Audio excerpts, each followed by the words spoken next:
matin chez vous, Coach Israël, pour apporter un plus à votre potentiel afin de vous permettre d'avoir de l'impact sur cette terre. En fait, dans la vie, rien n'est accidentel. Le succès, il est intentionnel. Celui qui a l'intention de réussir doit poser certaines actions. Mais celui qui n'a pas l'intention de réussir doit croiser les mains. Et à ceux qui ont l'intention de réussir et aux femmes qui me suivent particulièrement ce matin, je dis bon matin, j'aimerais parler de briser les limites, aller au-delà des limites.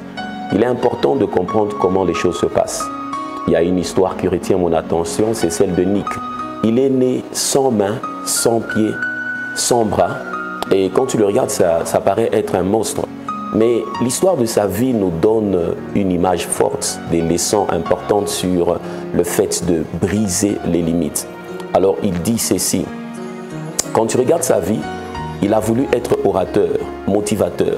Tout ce temps, il était méprisé, rejeté, mais il s'est dit qu'au-dedans de lui, je poursuis un but. Je dois être un motivateur, un grand conférencier. Il a contacté 52 écoles. 1, 2, 3, 4, 52. Il a eu 52 refus. Et c'est à la 53e tentative qu'il a été accepté comme instituteur. Il devait parler.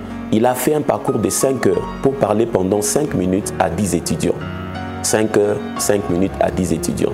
Et il était découragé après parce qu'on l'avait proposé juste un salaire de $50. Mais vous savez quoi? L'histoire est que la semaine qui suivait son intervention, les écoles ont commencé à appeler. Et aujourd'hui, lorsque vous écrivez Nick sur Google, il a 35 000 demandes de conférences annuelles. 1, 2, 3, 4, 35 000 demandes de conférences annuelles. Mais qu'est-ce qui lui est arrivé? Ce qui lui est arrivé, c'est qu'il a brisé les limites de comment il est venu sur la terre. Sans mains, sans pieds. La première limite que nous avons, c'est la définition que les autres posent sur nous, la casquette que les autres nous donnent. En fait, ne laisse personne définir ta vie sur base de ce qu'il croit. Si tu laisses ta vie être bâtie par les opinions des autres, tu termineras dans la frustration.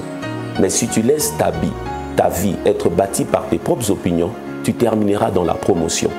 Les opinions des autres nous conduisent dans la frustration, mais nos propres opinions nous conduisent dans la promotion. La première casquette enlève toute étiquette que les autres posent au-dessus de toi. La deuxième casquette, c'est celle que tu mets toi-même sur toi. Les gens ne peuvent pas te définir au-delà de comment tu te vends. Ce que tu vaux, c'est en fonction d'abord de toi. Mais malheureusement, les casquettes que nous mettons sur nous sont bâties par 3 choses.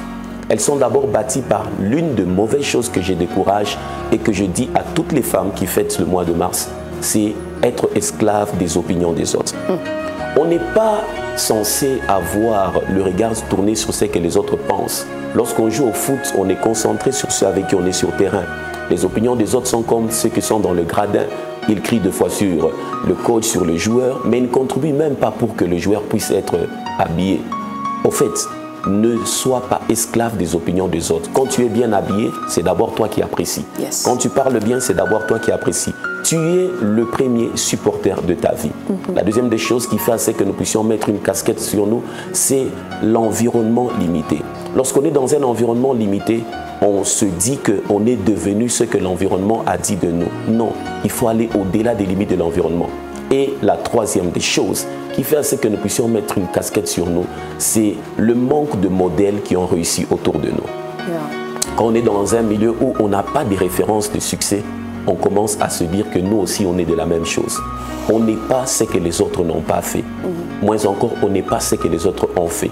On est ce que nous faisons de notre point de force. Il y a une chose avec laquelle je termine. Alors, pour ce fait, ne soyez pas concentrés sur le temps. Soyez concentrés sur votre force.